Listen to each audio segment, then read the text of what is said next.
architectures are hugely lagging in. Our SSD, nobody is looking for AMD and Intel.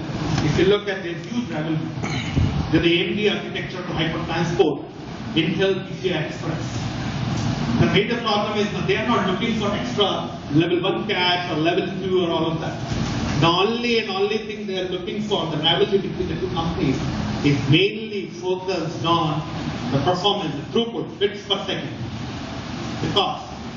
So the key is, now there is one more industrial trend which I would really request the academicians to look into, and they are already looking at the cost is the security.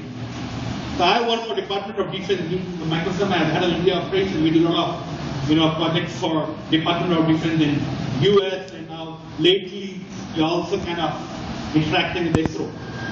The major problem is the security segment. They want security support from the SoC architecture. When you are writing your state machines, Chinese, if you send a chip to China, they can go decap the whole chip. They can figure out what the state machine is. That's where the major challenge.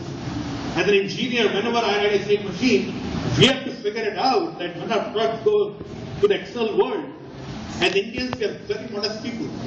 Very modest. But the world is coming.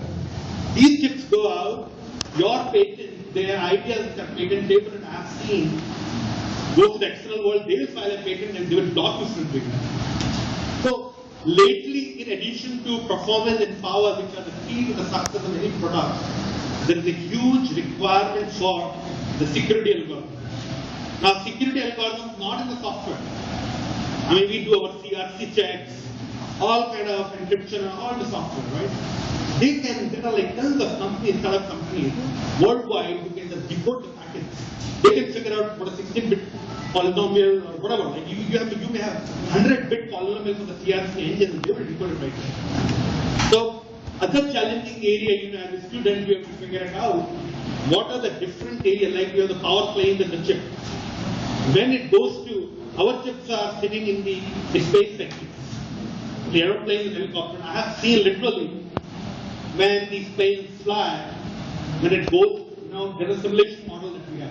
When the US plane, for example, the India plane, when it goes close to Pakistan, they will try to send from IMP and they will make sure the voltage levels, the huge voltage levels, the circuit is running at. They will try to make sure that the notch gets injected in the voltage. So the question is, the notch in the there are very basic things that are happening in this. Power plane notches. We design our second operational amplifier. We assume that it's running at 3.3 volts. I'm telling you, you need to come with a circuit with plus minus 50% requirement. Usually it should work. There will be cases, I'm talking about security segment completely now. You can see that all the power planes, the SoC, that's the requirement of the market. We design something with plus minus 10% process voltage temperature conditions. We have 3 different corners, 3 different process conditions, voltage done. That is not the key. I mean, those are the challenges. I can tell you the kind of noise margins, in 18 nanometer, the acceleration process is also like 14 nanometer. Are you guys aware of different nodes in the VLSI process? I hope so. Right? Some of them are actually, most of them are MTech scholars. Oh, okay. So basically the point is, the guys like, for example, I'm a digital architect. I define digital architecture at Huawei Corporation in San Jose, for all the Huawei microprocessor. But my request to the guys who are more toward the lower layer, the signal integrity, dynamic signal integrity. So there are 4 areas that we can focus on. I am telling you, the hardware companies, they will start outshining all the social networking companies. That's what if you look at Twitter, right? Twitter market cap right now is $19 billion. MICROSEMI, in our office in US, we have 2 buildings. LinkedIn, I was the director of engineering there. LinkedIn started their office 5 years, they had 1 building. And look at that. I'm not saying that we run after money blindly. What I'm saying is the innovative ideas. There are tons of ideas in the hardware also. And these are the 4 major domains which I just talked about is the requirement of the market.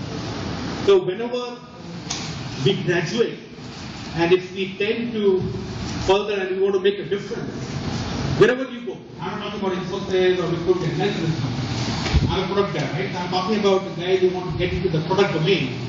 The main player right now, which is going to be defining a new dimension in the world, is the security, power, performance, and there's one more thing I didn't talk about. Reusability. In the schools, like the most complex circuit I have designed so far in my life was a bit plan. And thanks to my all Guruji. And even more tougher was the MIT's Berlin. Because we are great custom designers. I designed operational amplifiers in 89 and I did a medical year. That was the most complex circuit of my life. Thanks to my professor like Adel Kodari and all on board. Because we are all very highly custom, we want to think about the challenge. But that's not the requirement of industry. Industry is looking for reusable models. Like, oh, I have this piece, I have an SOC architecture, can I fit in the standard system? What does that mean?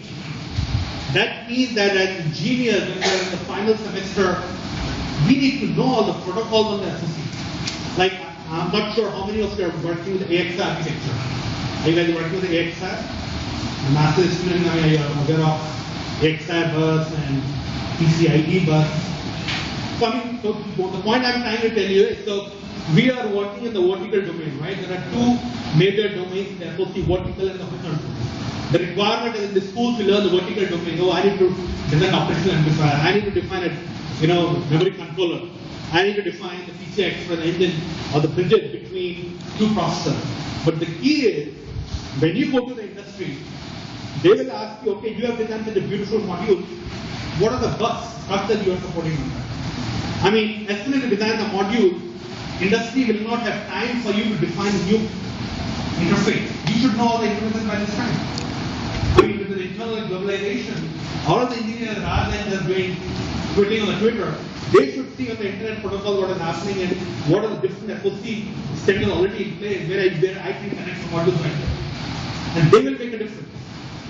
So these are the things, there are four major things in the SOC which is happening. Again, let me repeat myself. I'm sorry, I'm going to focus on time or so the power. Now, within that category, now you can say, well, the big bang for the buck. I'm sorry, because I have business unit head, so it's always, I've become a little bit more business oriented. So there is the power, performance, security, and reusability. Now, there is a lot of requirement when it comes to the revenues.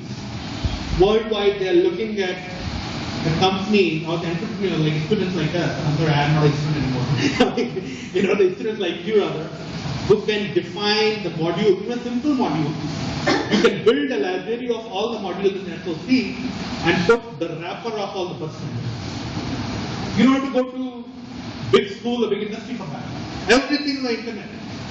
You don't have to go to US or all these unnecessarily, travel all over the world. Right now, everything is available here. That's the beauty. There are 5 major standards in the SOC. And currently, if you guys design a DMA engine for direct memory access module, when you build a library of all the SOC intellectual properties of the peripheral, and you support them all the standards. Like I design a peripheral, and I need to figure out how to connect it to the SOC. One peripheral, if you build a library of like all the peripherals, like memory controller, bridges, data memory access, cache controller, these are all general purpose blocks.